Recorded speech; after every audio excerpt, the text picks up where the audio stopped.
Egaa akkuma argaa jirtanii vimto maalirraa akka hojjetamu hundumti keessanuu argitanii jirtu dhugaa dubbachuu fi maalirraa akka hojjetamu firaafireedha moo waan biraati moo ani dhugaa dubbachuuf beektanii waan biyyoota arabaa kana keessa waan na jibbisiisu isa kanadha jechuudha. Ashama harka fuunee hordoftoota kabajamtoota chaanalii YouTubees galatti jedhatti argamtan jirra jirtu akka jirtanitti nagaan waaqessanii faa baay'eetu jecha. Yani dhugaa dubbachuuf yeroo waa tokko laalee jiru baay'ee tokko na jibbisiisaa jechuudha. Maaliif jennaani wanta inni irraa hojjetamu argitanii vimtoon kun ani yookaan firaafiree irraa yookiin immoo tuut isa jedhamtu guraattii san waan isarraa hojjetamu wayiin natti fakkaate garuu immoo tamura indii maadii jedhee waan qoshaashaa kanarraa hojjetama jechuudha. Yoo dhuga nama fakkeenyaaf dhugaa dubbachuuf garaa nama bokoksaa jechuudha. Isin galee wanti tokko wanti firaafireen kuni amma fakkeenyaaf loomiin qabu taanani faa yeroo dhugdan namoonni vimtoo kana dhugdanii garaa sin bookse dhugaa dubbachuuf yeroo dhugee qanatti hin tolu. Kanaaf hin dhugu ani baay'inaaf vimtoo kana hin jaalladhu jechuudha. Kanaafiyyuu warreen baay'inaaf vimtoo kana dhugdanii sirriitti of eeggannoo godhaa. Maaliif jennaan matifoodha. Argitanii wanta inni irraa hojjetamu waan qoshaashaa walitti guuranii fidanii sanummoo sobaan agarsiisan jiran wantuma irraa hojjetamu. Vimtoon kun wantoota adda addaa silaa firaafiree oriijinaala firaafiree irraa hojjetamuu qaba jechuudha. Firaafiree irraa hojjetamee eenyu jechuudha. Isaan tamura indii qoshaashaa keessa guuranii akkasumas immoo maal jedhama silaa wanti karkadee jedhamu ni beektu baala karkadee san irraa karkadeen irra yaa'u rakkoon qabu hin dhugama isaa bakka wantoota adda addaa walitti guurameetu isarraa hojjetama jechuudha. Joobonii jennaan akkasii wantoonni nyaata mee dhugaa dubbachuu mee biyyoota arabaa kana ilaala.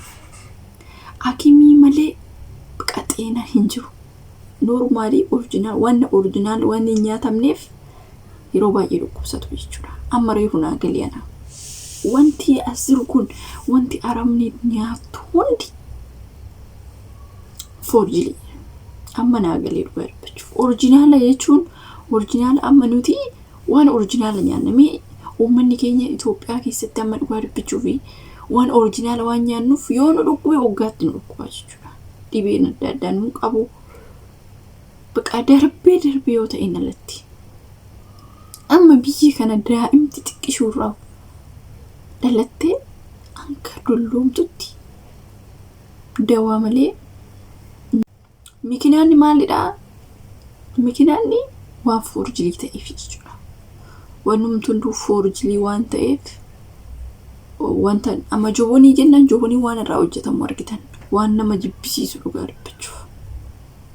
Unqulaalii jennaan unqulaaliin kan hindaaqoo oriijinaala miti. Kana si nyaatu isa si nyaatu bakka wanti isaanii takka yoo ruuziidhaan lataatetti oriijinaalli hin jiru jechuudha. Jechuun hin danda'a. Bakka wanti isaan itti guuran hin beeku argitan waan ta'eef biyya indii ni beektu miti biyya indii biyya namaatillee xureessuun gaarii miti wanti isaan godhanii nyaatan wanti isaan hojiin isaan hojjetan argitanii miti akkaataa isaan itti nyaatan. Wantoonni tokko achitti waan hojjetamuuf qoshaashaa godhanii dhugaa dubbachuu wanti isaan biyya isaaniitti hojjetamu hunduu achitti hojjetamu hunduu qoshaashaa jechuudha. Harka isaanii argitanii waan isaan godhan wanti isaan nyaatan hundi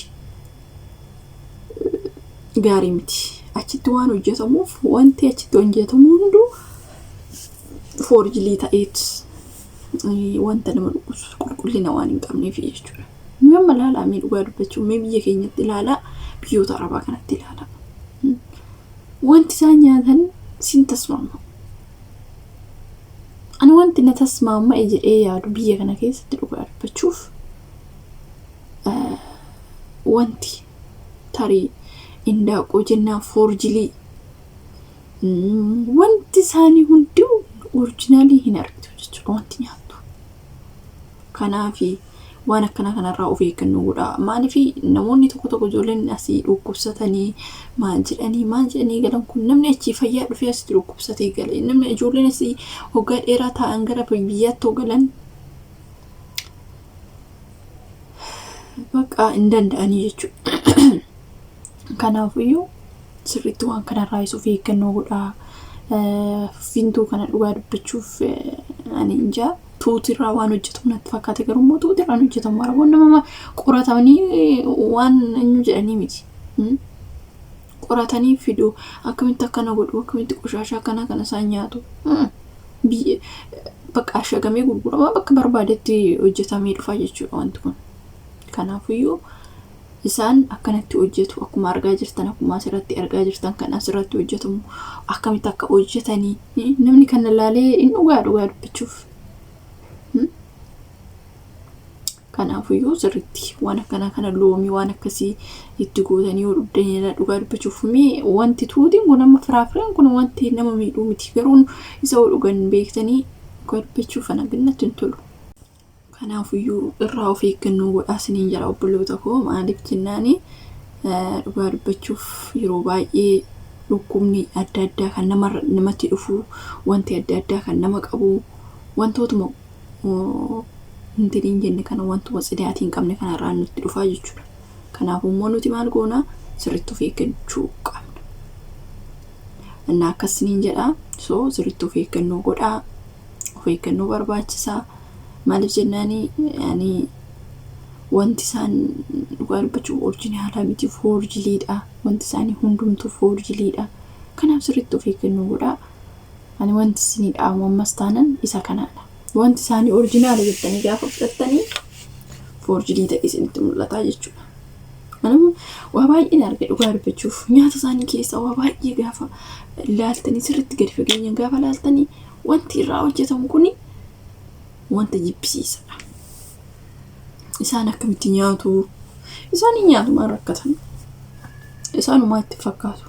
Kino wantoota lafa deddeemtu tanaayyuu nyaatu miti isaan nyaatu. Kanaaf immoo kun isaaniif omaayyuu miti. Akka nama keenyaatti miti isaan wanta hunda intiniin jedhanii jechuudha. Naa kanaafiyyuu isinii baay'inaaf Vimto kanarra fayyadaminaa yoo fayyadamtan irree dhugaa dubbachuufi ani wantoota akka loomii itti gootanii fayyadamuu dandeessu. Inni dhugaa isaa dhugaa tolaalaa dhugaa dubbachuu warreen fayyadamtanii Vimtoon baay'ee intini nama godha. Garaa nama bokoksaa ana gannatti hin tolu. Ani silan yeroo takka fayyadame waan dhukkubseef fayyadamu baay'inaan dhugulleedha. Kana orjintini sunuyyuu orjinaala miti. Innaa kanaafiyyuu sirriitti of eeggannoo godhaa wantoota kanarraa isiniin jechuun barbaada obboloota koo. Wanta ija kiyyaan arge immoo nama biraatiif qooduun immoo dirqamaa soba miti. Waan sobaati miti araboota miidiyaa guddaadha kan dabarse jechuudha waan kanarraa. Vimtoon kuni tuutii qofarraa hin hojjetamu wantoota hojjetamaniin jedhanii agarsiisanii jiru jechuudha. Odoo soba ta'e miidiyaa guddaa hin agarsiisu jechuudha. Kanaaf wantoota kanarraa hojjetama akkuma argaa jirtanii baay'inaan fayyadaminaadha. Wantoota akkana foorjilii kana hin fayyadaminaa dhugaa dubbachuuf.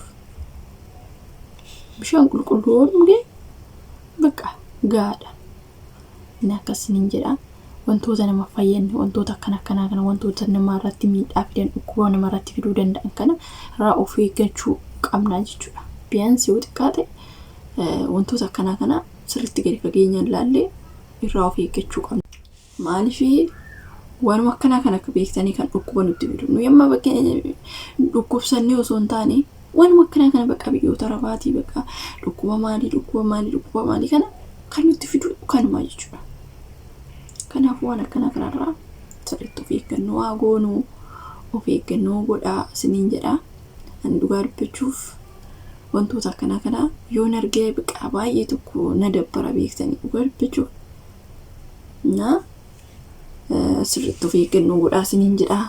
Yaa wanta nama fayyanne amma loomii ani burtukaana orjinaala amma fakkeenyaaf inni bareeda gaariidha. Wantoota adda addaa makiinadhaan ofii keetii mana keessatti tafacaatee akka dhugdu sun gaariidha. Inni kuni akkamitti akka hojjetu osoo argitanii mul'uusaa viidiyoo mul'uusaa bexaam itti bakka namaas xallaa jechuun hin danda'ama dhugaa dubbachuuf. Kanaafiyyuu sirriitti of eeggannoo godhaa isiniin jedha. Kuni dhaamsa kiyya obboloota koo turtii gaariin qabaadha nagaan tura warreen viidiyoo kanaaf haaraa taatan immoo like subscribe gochuun dagatinaa